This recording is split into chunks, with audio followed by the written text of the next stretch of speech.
Hello मेरे प्यारे दोस्तों, तो कैसे हो आप लोग। स्वागत है आप सभी का हमारे इस यूट्यूब चैनल इजी लर्निंग में। दोस्तों, अगर आप भी क्लास 10th के स्टूडेंट हैं और आप भी क्लास 10th की तैयारी करना चाहते हैं तो हमारे इस यूट्यूब चैनल इजी लर्निंग से ज़रूर जुड़िएगा। और अब भी अगर अच्छे से अच्छे अंक लाना चाहते हैं 2027 एग्ज़ाम में, तो अभी से आप लोग को तैयारी करना पड़ेगा, ठीक है। तो हम लेकर आए हैं आप लोगों के लिए Bihar board class 10th science, जो कि 2027 में हूबहू आने वाला क्वेश्चन, जो कि सेम आपको बोर्ड एग्ज़ाम में भी देखने को मिलेगा। तो उस प्रकार से हम लोग क्वेश्चन टाइप करके लाया है, तो आप लोग ज़रूर देखिएगा और क्लास में अंत तक बनी रहिएगा, ठीक है। और क्लास स्टार्ट करने से पहले मैं ये भी बता दूं कि आप लोग पेन पेपर लेकर ज़रूर बैठिएगा, ठीक है। तो हम लोग करने जा रहे हैं ऑब्जेक्टिव क्वेश्चन, जो कि आज हम लोग का क्या है, क्लास 1 है, ठीक है। तो बिना देरी किए हम लोग शुरू करते हैं अपना क्वेश्चन। तो हमारा पहला क्वेश्चन है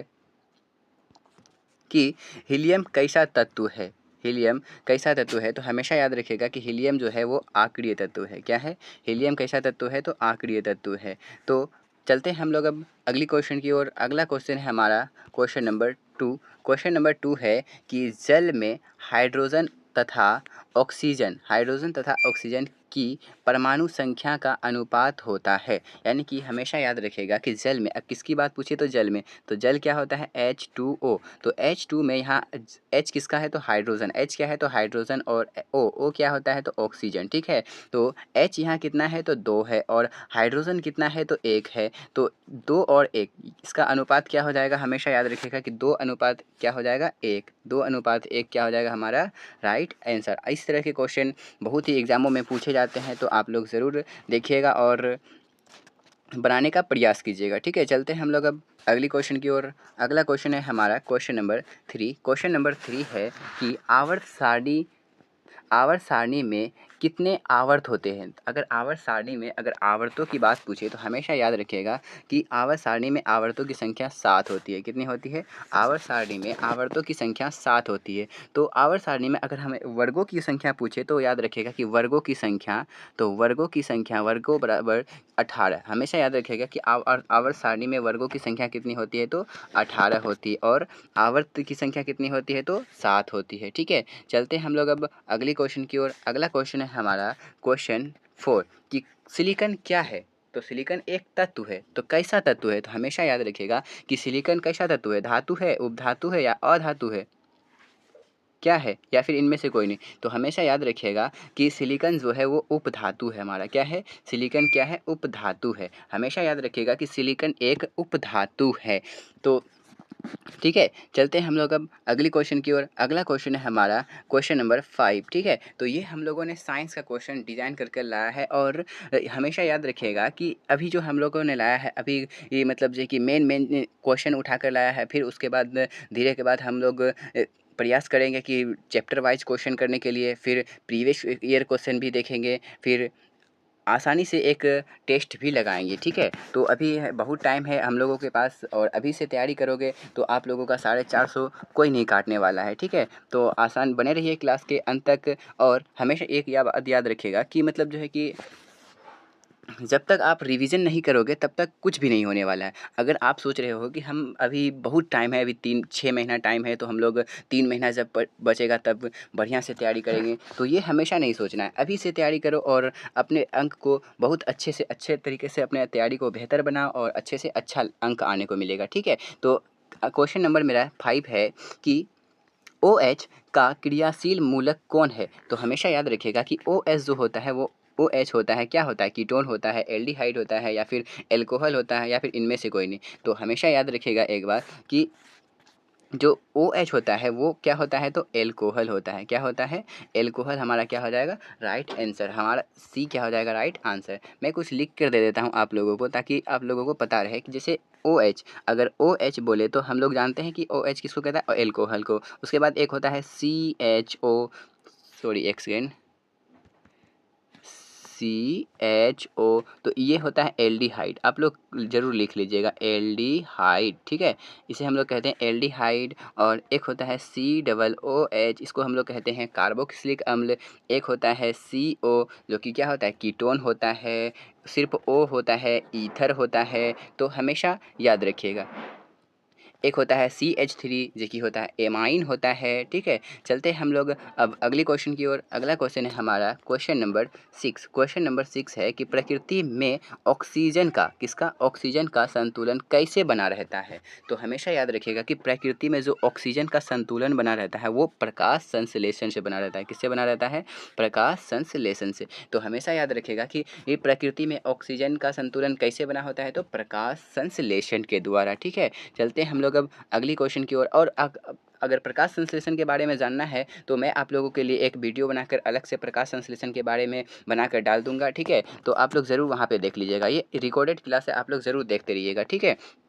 आज हम लोग पहली क्लास स्टार्ट कर रहे हैं और शुरू से मतलब जो कि क्लास स्टार्ट कर रहे हैं। अगले फिर कल हम क्लास 2, क्लास 3, क्लास 4 ऐसे करते करते हम लोग को कुछ अच्छे से आगे बढ़ेंगे। और उसके बाद हम लोग अभी साइंस का क्वेश्चन कर रहे हैं, फिर सोशल साइंस का भी जाएंगे, फिर मैथ का जाएंगे, तीनों सब्जेक्ट को लेकर चलेंगे, ठीक है। तो अगला क्वेश्चन है हमारा कि मानव हृदय में कितने कोष्ठक होते हैं, यानी कि हमारे जो हृदय होते हैं, जो हार्ट होता है, हमारे हार्ट में कितने कोष्ठक होते हैं। तो हमेशा याद रखिएगा कितने होते हैं, 2, 8, 1, 4 कितने होते हैं। तो याद रखिएगा कि मानव के जो हृदय में होता है वो हमेशा कितना होता है, 4 कोष्ठक होते हैं। मानव के हृदय में कितने कोष्ठक होते हैं, तो 4 कोष्ठक होते हैं। चलते हैं हम लोग अब अगली क्वेश्चन की ओर। अगला क्वेश्चन है हमारा क्वेश्चन नंबर 8। क्वेश्चन नंबर 8 कहता है कि मानव हृदय का औसत प्रकुंजन दाब लगभग है, क्या है, लगभग कितना है, 120 mmHz है, या फिर 150 mmHz है, या फिर 90 mmHz है, या फिर इनमें से कोई नहीं, क्या है। तो हमेशा याद रखिएगा कि प्रकुंजन दाब जो होता है, जो कि हम लोग कहते हैं ब्लड प्रेशर, तो क्या होता है हम लोगों का 120/80। क्या होता है, 120/80। तो याद रखिएगा राइट आंसर हमारा क्या हो जाएगा, 120 क्या हो जाएगा राइट आंसर। ऑप्शन क्या हो जाएगा हमारा, ए राइट आंसर हो जाएगा, ठीक है। चलते हैं हम लोग अब अगली क्वेश्चन की ओर। अगला क्वेश्चन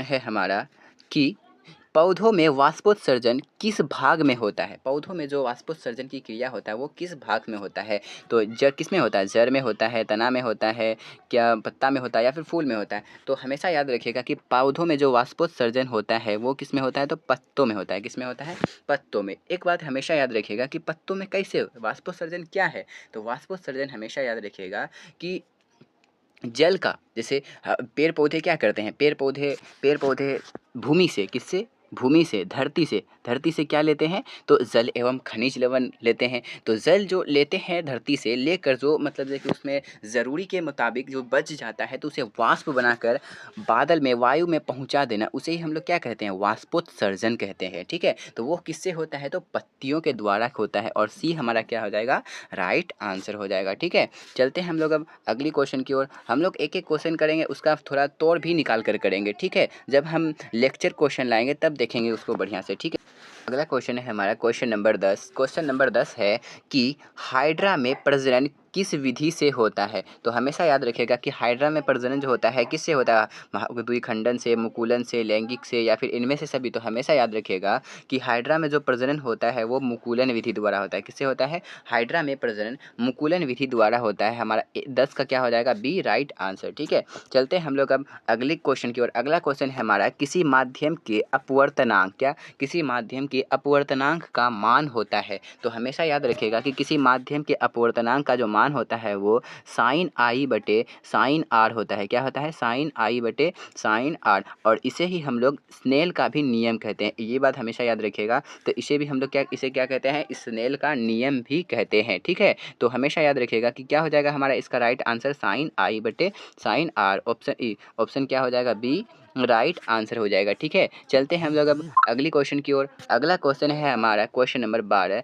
कि दाढ़ी बनाने में कौन सा दर्पण उपयुक्त है। तो दाढ़ी बनाने में हमेशा याद रखिएगा समतल, उत्तल, अवतल क्या है हमारा। तो हमेशा याद रखिएगा कि दाढ़ी बनाने में जो होता है वो अवतल दर्पण का उपयोग किया जाता है। तो याद रखिएगा, ठीक है। चलते हैं हम लोग अब अगली क्वेश्चन की ओर। अगला क्वेश्चन है हमारा क्वेश्चन नंबर 13 कि स्पेक्ट्रम किस रंग का किरण का झुकाव अधिक होता है। तो स्पेक्ट्रम में याद रखिएगा कि किरण का जो झुकाव अधिक, अगर बोले झुकाव अधिक, बोले अधिक, तो हमेशा याद रखिएगा कि बैगनी का होता है। बैगनी का झुकाव क्या होता है, अधिक होता है। और कम बोले, सबसे अगर कम बोले तो कम हमेशा याद रखिएगा कि लाल का होता है। किसका होता है, लाल का होता है, ठीक है। तो इसका हमारा राइट आंसर क्या हो जाएगा, बैगनी क्या हो जाएगा हमारा राइट आंसर। तो क्या है हमारा 13 का क्या हो जाएगा डी राइट आंसर हो जाएगा। ठीक है, चलते हैं हम लोग अब अगली क्वेश्चन की ओर। अगला क्वेश्चन है हमारा क्वेश्चन नंबर 14 कि विद्युत धारा के किस प्रभाव पर कार्य करता है। तो हमेशा याद रखिएगा कि फ्यूज जो होता है वो हमेशा क्या होता है, ऊष्मीय प्रभाव पर कार्य करता है। विद्युत धारा के किस सिद्धांत पर कार्य करता है या फिर किस प्रभाव पर कार्य करता है। तो हमेशा याद रखिएगा